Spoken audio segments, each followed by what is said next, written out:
오늘은 입다의 이제 마지막 이야기입니다. 에브라임 지파는 북이스라엘 지파 12지파 중에서 북이스라엘에 나중에 속하지만 가장 숫자가 많았습니다. 숫자가 많으면 뭔가 욕심이 있죠. 에브라임은 항상 고질적으로 자신들의 어떤 권리를 주장하는 것이 일상화됐습니다. 오늘 입다가 어렵게 길르앗 사람들과 암몬 사람들을 다 쫓아냈는데 이제 와서 한 번도 돕지 않다가 나타나서 왜 우리 안 불렀냐 이렇게 말하는 거죠. 이게 언제 통했습니까? 그동안 계속 통했고 기드온 때 통했어요. 그죠?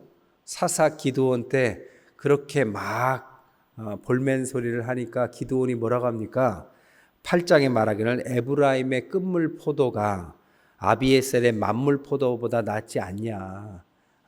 그러니까 니네가 늦게 왔도 크게 도와줘서 정말 큰 일을 했다.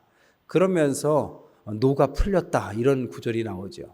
그러니까 그렇게 생각하면서 오늘 입다에게도 똑같이 그런 행동을 하게 된 것입니다. 그런데 입다가 누굽니까? 자신의 원칙을 위해서 자신의 딸까지도 고명딸인 무남동녀 외딸까지도 죽음에 이르게 한 원칙주의자입니다. 그러니까 돕지 않은 사람들이 와서 이제 와서 그것도 옛날에 도와달라고 할 땐 돕지도 않더니 이제 와서 막 자신들을 협박하는 그런 것을 참지 못하죠. 그 기드온과 입다는 큰 차이가 있죠. 그래서 둘 사이에 전쟁이 벌어지고 42,000명이 죽은, 어찌 말하면 동족 상잔의 비극의 이야기가 입다의 이야기입니다. 그러니까 입다는 이러저러 참 슬픈 인생을 산 분 같아요. 6년밖에 하지 않았는데도 불구하고 자신의 딸과 동족 상잔의 비극으로 수만 명을 죽음에 이르게 만든 지도자 입다의 이야기가 오늘 이야기입니다. 1절에 보니까 에브라임이 와요. 모여 북쪽으로 가서 입다에게 내가 어찌 암몬 자손과 싸우러 건너갈 때 우리를 불러 너와 함께 가지 아니하였느냐. 이렇게만 말한 게 아니라 우리가 반드시 너와 내 집을 불사르리라 라고 협박을 하고 위협을 하고 있습니다. 에브라임 지파에서 나온 제일 유명한 사람은 여호수아입니다. 그러니까 여호수아 얼마나 가나안 땅 정복에 앞장섰습니까? 그러니까 에브라임 지파는 나름대로 이렇게 용맹하고 어떤 면에서는 프라이드가 강하죠. 숫자가 많으니까 자신들의 권리를 주장을 많이 하고 그때그때 이득을 많이 올렸어요. 그것을 또 그렇게 행동한 거죠. 그런데 2절에 입다는 뭐라고 합니까? 나와 내 백성이 암몬 자손과 크게 싸울 때 너희를 부르되 너희가 나를 그들의 손에서 구원하지 아니하였지 않느냐. 도와달라고 할 때는 안 도와주더니 이제 와서 무슨 소리냐 하면서 오히려 3절에 나는 너희가 도와주지 아니한 것을 보고 내 목숨을 돌보지 아니하고 암몬 자손을 쳐서 그들을 내 손에 하나님께서 넘겨주셔서 어찌하여서 내가 여기까지 왔는데 이제 와서 적반하장도 유분수지 이런 식으로 말을 하는 거죠. 그러니까 이것이 싸움이 됩니다. 4절에 보니까 입다가 길르앗 사람을 다 모으고 에브라임 사람과 싸웠다. 전쟁을 계속 하고 있었어요. 그리고 용맹한 입다입니다. 기생의 자손이었고 머리가 되고 장관이 되고 그리고 암몬도 이길 만큼의 강력한 리더십과 전투력을 갖고 있어요. 그래서 에브라임도 그들의 손에 결국에는 죽습니다. 그래서 어떻게 합니까? 길르앗 사람 에브라임을 쳐서 무찔렀다.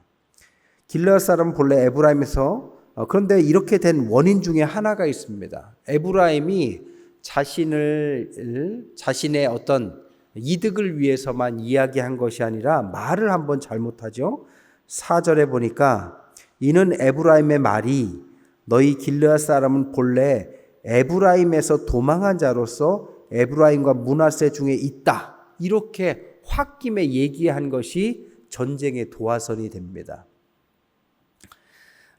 여기서 도망하다라는 도망자 팔리트라는 단어는요. 속하지 않는다 이런 뜻입니다. 그러니까 길르앗 사람들은 원래 므낫세 사람들이에요. 그런데 에브라임에 주로 살았다고 합니다. 에브라임 땅에. 그러니까 너희는 우리 땅에 살지만 우리가 아니다 이렇게 말한 겁니다. 여러분, 말이 굉장히 중요하다고 여러 번 말씀드렸어요. 사사기는 평신도 지도자들을 상징하는 사사를 이야기한다고 그랬습니다. 말이라는 것은 동물과 우리의 차이를 말해요. 동물도 의사소통을 하지만 인간처럼 아주 디테일하게 의사소통은 못한다고 그러죠. 디테일하게 의사소통을 하면 감정과 또 표현이 발달을 하잖아요. 그래서 기분 좋은 것, 나쁜 것이 다 이 말로 표현이 됩니다. 그러니까 동물들은 강약이 서로 간에 힘의 조절에서 끝나지만 인간은 그렇지 않아요. 그래서 동물보다 약하지만 서로 소통을 해서 힘을 합쳐서 어떤 동물보다 센 존재가 인간이 된 거죠. 그래서 정복자가 된 겁니다. 그러니까 인간의 이 모든 힘의 근원은 소통할 수 있는 말에서 나온다라고 볼 수 있어요. 그래서 말로써 천냥빚도 갚을 수 있죠. 하지만 말로써 원수도 될 수 있는 거죠. 말 한마디가 그래서 중요해요. 그깟 말 한마디가 아닙니다.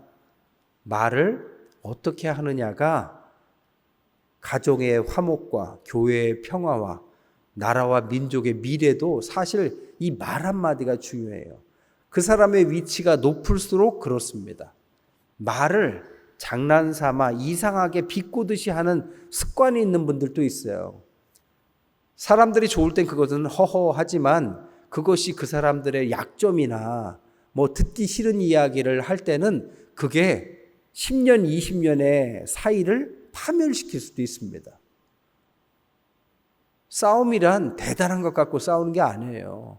믿었던 사람들의 실망스러운 말, 비판, 비난의 말, 뭔가 용기를 얻고 싶었는데 그 사람의 어떤 비아냥거리는 마음, 그런 말이 한마디 툭 튀어나오면 오랜 관계도 깨져버리는 거죠. 오늘 그렇게 얘기한 거죠. 입다는 보통 사람이 아니고 보통 다혈질이 아닌데 그 입다에게 길르앗 사람들은 말이야 하면서 너희들은 우리와 다르고 우리에 속해서 살지만 우리도 아니잖아. 이렇게 지역감정 비슷한 것을 자극한 것입니다. 그래서 전쟁이 일어나죠. 전쟁이 일어나니까 어떻게 됩니까? 이제 길르앗 사람이 에브라임 사람보다 앞서 요단강 나루턱을 장악했다. 그래서 결국에는 이깁니다. 그러니까 이기는데 이기고 나서 어떻게 합니까? 여기 부분이 조금 더 디테일이 있어요. 에브라임 사람들을 끝까지 쫓아가서 어찌 말하면 학살하는 내용이 있는 거죠. 6절에 보니까 뭐라고 하느냐, 에브라임 사람이냐 하고 5절에 묻고 그가 만일 나는 아닌데, 도망자의 신분으로 아닌데 라고 말하면 6절에 그에게 이르기를 십볼레라고 발음해봐라 해서 십볼레를 하면은 아니고 그 사람들이 십볼레 이렇게 말하면 에브라임 사람이다라고 생각해서 죽였다, 이런 내용입니다. 그래서 죽은 자가 42,000명이나 됐다라는 아주 슬픈 이야기죠. 지역마다 이런 거 있잖아요. 경상도 사람들에게 쌀 이렇게 해보라고 하면 살 이렇게 말하잖아요. 쌀이라고 하면 살이라고 했잖아 이렇게 말하잖아요. 그죠? 전라도 분들에게 의 해보라고 하면 이렇게 말합니다. 민주주의의 의의 하면 민주주의 이렇게 말합니다. 그러니까 살 지역마다 이 발음이라는 것이 그 지역색을 나타내는 것처럼 에브라임이냐 아니냐를 십볼레 이걸 가지고 구분해서 어찌 말하면 갈등과 분열과 학살의 이야기가 오늘 나오는 거죠.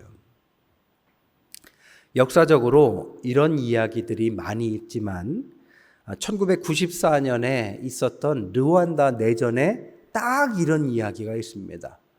여러분 알다시피 아시는지는 모르겠지만 영화 호텔 르완다라는 걸 보셨는지 모르겠어요. 이 호텔 르완다는 르완다 내전을 가지고 다룬 이야기입니다.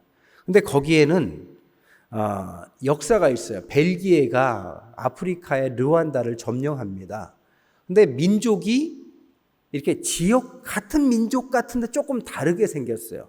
하나는 후투족, 하나는 투치족입니다.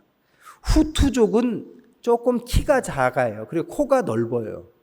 그런데 투치족은 약간 키가 크고 코가 좁아요. 약간 유럽인 같이 생겼고 서양 사람 같이 생겼고, 이 후투족은 그냥 우리가 아는 아프리카 사람 같이 생겼습니다. 그런데 거의 비슷해요. 그런데 이 벨기에 사람들이 참 잔인한 게 뭐냐, 인종주의 영국의 스파크의 르완다 탐험기를 가지고 어떻게 하냐면 이 사람들을 갈라치게 합니다.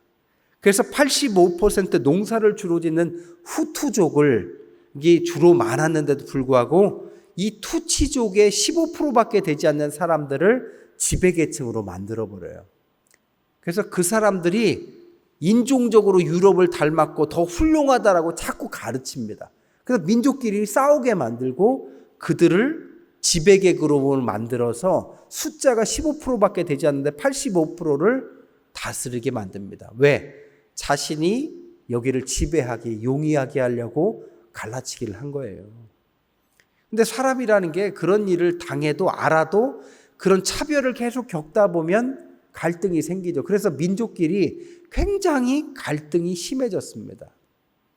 벨기에가 지배할 때는 그것이 그냥 다 덮어져 있다가 벨기에에서 이제 독립을 합니다. 독립을 하고 나니까 이제 문제가 되죠. 숫자가 많았던 후투족이 그것을 당하고만 살 리가 없잖아요.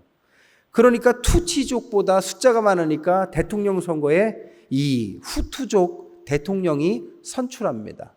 근데 그 대통령은 훌륭한 대통령이었어요. 온 건 팔아서 이 두 민족을 하나로 만들기 위해서 노력한 훌륭한 대통령인데 암살을 당해요. 누가 한지는 모르지만 누가 봐도 이것은 투치족이 했을 것이다 라고 생각하면서 후투족이 그동안 쌓여있던 감정이 폭발하기 시작합니다. 그러면서 그들을 학살을 하기 시작해요. 100일간 얼마나 학살한 줄 아세요? 80만 명을 죽입니다. 물론 서로 조금 죽이기도 했겠지만 일방적으로 후투족이 투치족을 학살해. 이게 어떤 군인이 죽인 게 아니라요, 동네 사람들끼리 섞여 살다가 후투냐 투치냐를 가지고 싸움이 일어나고 집에 있던 아프리카 큰 장칼을 가지고 이 학살이 시작되고 갈라치기가 시작돼서 서로 간에 이런 내전이 일어납니다.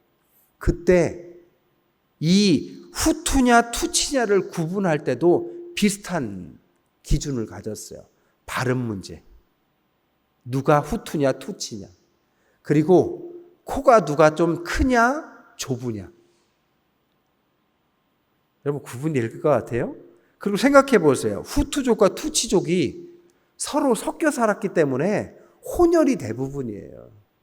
그러니까 이 사실은 누가 어떤 족속이냐가 아니라 마음속의 분노가 이런 걸 만들어낸 거죠. 여러분 사람의 마음의 분열이라는 것이 얼마나 무서운 악마를 만들어내는지 모릅니다.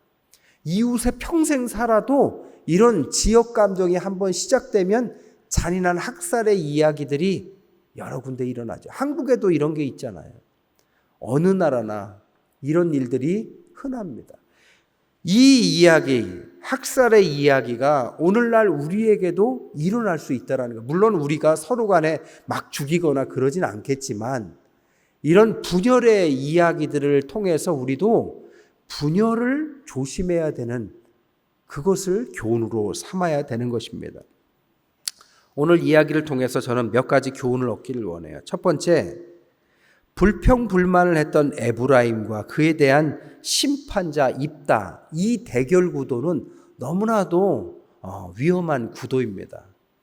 우리 교회에서 모여 있는데 습관적으로 불평불만하는 사람들이 있어요. 뭐 이유가 따로 있는 게 아니라 항상 그냥 말에 그냥 비판, 비난, 다른 사람 이야기, 이런 불평불만자가 있을 수 있습니다. 그런데 그런 사람이 입다와 같이 강성의 근본주의자를 만나면 싸움이 일어나는 거예요. 입다는 아까도 말씀드렸지 굉장히 자신의 원칙에 충실한 사람입니다.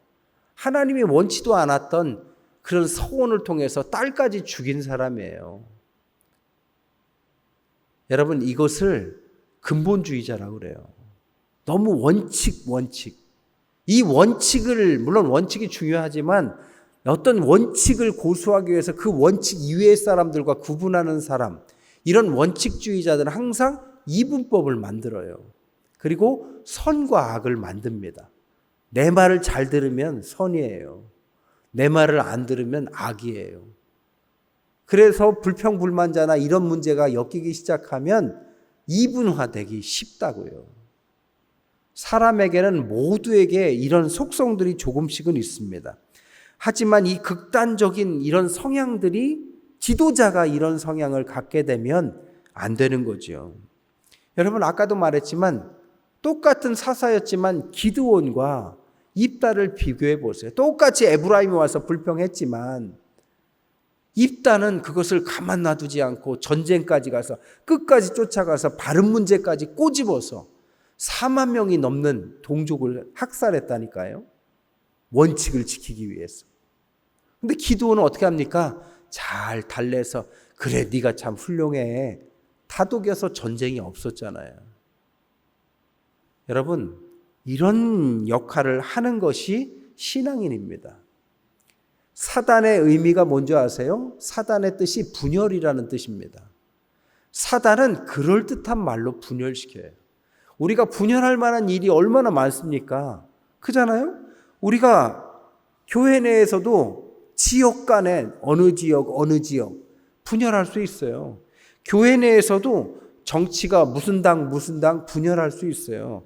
교회 내에서도 옛날 오래 다녔던 분들, 새로 오셨던 분들 분열할 수 있어요. 또한 교회 내에도 구세대와 신세대 분열할 수 있어요. 다릅니다. 생각도 당연히 달라요. 표현도 다르고 뭔가 우리 편, 나랑 가까운 사람들 있을 수 있어요. 하지만 가깝다고 해서 다른 사람들을 배척하고 이분화시키고 분열시키기 시작하면 그것은 하나님께서 원하는 것이 절대 아닙니다. 여러 번 말씀드리지만 우리 교회가 요즘에 막 부흥을 많이 하잖아요. 그죠? 지난주도 1부에도 한 분 등록, 2부에도 한 분 등록, 3부에도 3분 등록, 5분 등록하셨고 그 전주에도 그렇고 우리 새 가족 사진 보세요. 아주 그냥 한 주 지나고 나면 사진들이 계속 늘어나잖아요. 이분들이 공통적으로 저한테 새가족실에 와서 하는 말이 뭔지 아세요? 이 교회 오면 분위기가 참 좋다. 목사님 말씀도 좋더라. 그리고 성도들이 얼마나 자기를 환하게 반겨주는지 모른다. 여러분, 그겁니다. 사람이 뭐 대단해서 대단한 기준이 있는 게 아니에요. 사랑받고 싶은 거잖아요. 우리가 왜 주님을 믿습니까? 하나님이 사랑이시잖아요. 사랑받지 않고 커보세요. 얼마나 사람이 날카롭습니까? 사랑받고 커야 되는데 주님의 교회가 뭡니까? 사랑이죠, 사랑. 아무리 옳은 말만 100번 하면 뭐래요? 사랑이 없으면. 그런 데는 못 버팁니다, 사람이.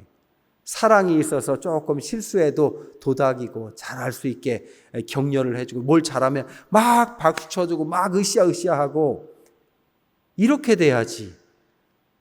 저 사람보다 내가 더 잘해야지 하면서 남이 잘하는 거 막 질시하고 질투하고 싸우고 경쟁하고 그래서 날카로워지고 별것 아닌 일로 쌓여있다가 무슨 일 하나 터지면 고래 쪽 30년 전 이야기까지 다 끄집어내서 막 싸워보세요. 그곳에 사람이 있고 싶습니까? 많은 교회들이 분열은요, 다 별거 아닌 걸로 분열돼요. 근데 그 분열의 안에는 사단이 있지 하나님이 계시지는 않습니다. 하나님이 계시는 곳은 피스메이커, 주님이 계시는 곳은 항상 화해자 주님처럼 주님의 역할을 감당하는 사람들이 넘쳐납니다. 주님이 하나님과 우리 사이를 중재하셨잖아요.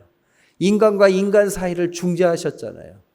예? 1만 달란트 빚진 우리들을 그냥 조금 빚진 사람들, 용서하지 못하는 우리를 지적하시면서 그러지 말라고 하셨잖아요. 우리가 하나님께서 우리의 죄를 사하여 준 것 같이 우리의 죄도 서로 사하여 주라고 하잖아요. 교회가 그런 곳입니다. 교회 와서 마음 편히 예배 드리는 게 좋지. 교회까지 와서 우리가 그냥 신경 쓰고 인상 쓰고. 교회에요, 한 번만 싸움 나 보세요. 제일 먼저 젊은 사람들, 어린 영혼들은 다 떠나갑니다. 그래서 남은 교회가 무슨 미래가 있겠어요? 여러분, 다 우리는 부족해요. 저도 부족하고 여러분도 부족합니다. 하지만 부족함을 서로 채워주는 그런 것들을 경험해야 됩니다. 주님이 먼저 우리에게 경험시키신 게 그거죠.